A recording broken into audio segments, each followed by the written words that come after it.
Hello everybody, Christian from Treasure Town here, and today we're going to be speaking all about the 1965 penny. These are one of the earlier Lincoln Memorial dates. Interesting, they've got the special mint set, but they've also got some other attributions that would make them worth a good bit more than their regular, normal 1965 counterparts, and that could be because of a variety, it could be because of an error, it could be conditional rarity. I'll be getting into all of those with clear photos so you really have a good sense for what we're working with in the PowerPoint presentation. Let's head on over there right now and get you the info.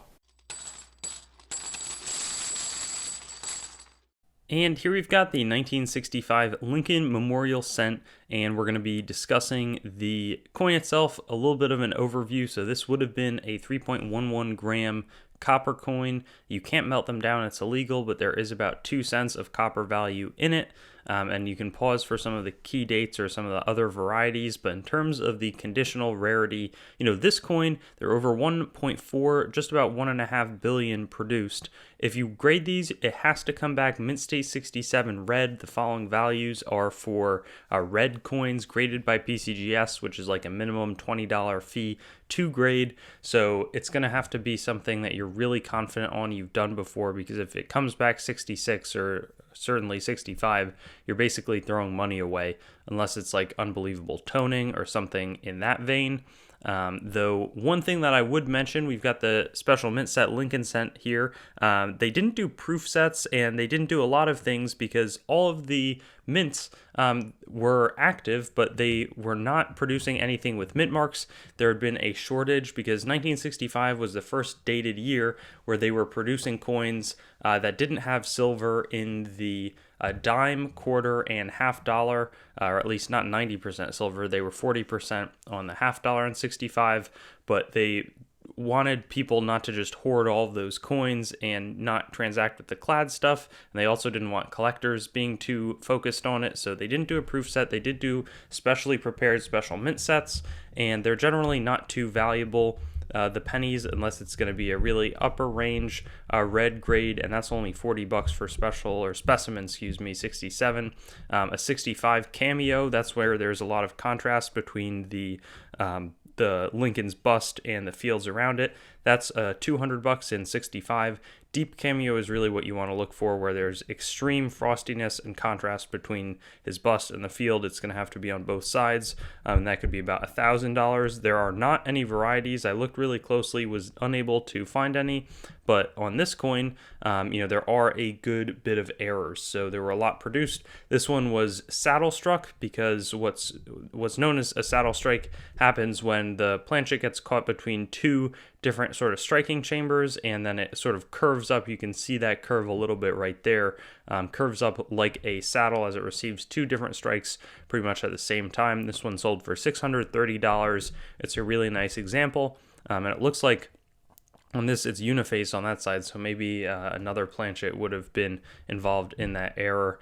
Over here, we have something struck on a split planchet, so this is going to weigh a lot less. This circulated a little bit as seen by the grade, but the split planchet is a result of when there's some sort of impurities in the metal and it sort of falls away, in this case during the strike, but the planchet wasn't properly sort of bonded within itself. This one only sold for $55, but a nice coin.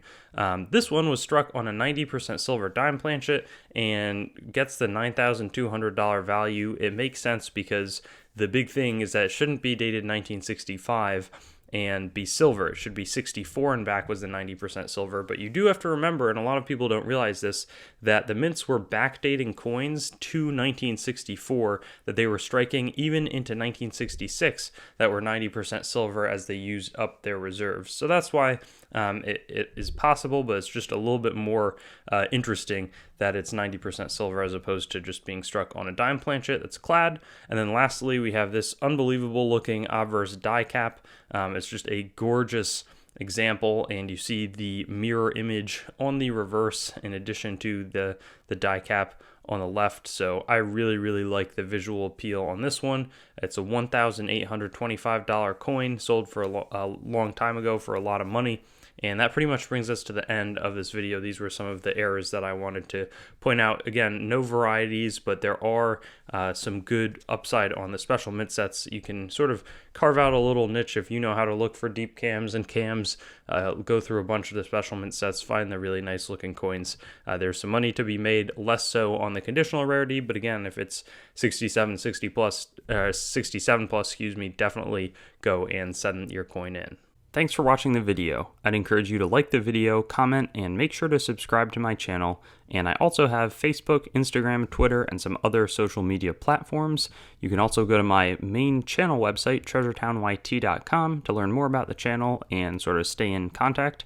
I also will eventually host all of these videos on coinsmetalscards.com, which will be both news, marketplace, and coin information. I do have the goal of eventually getting pretty much every US coin, date, mint mark, denomination on the channel with a similar video to the one that you just watched, and that will likely all be hosted there. And then I also have treasuretowncoins.com, which is sort of my coin dealing wing, coin dealing only entity that is a little bit less focused on content production. So thank you so much, and I'll look forward to seeing you on some of my other videos. I also have videos that are not just the date, mint mark, denomination recap in this format, so you can check some of those out, and I'll have fun seeing you there.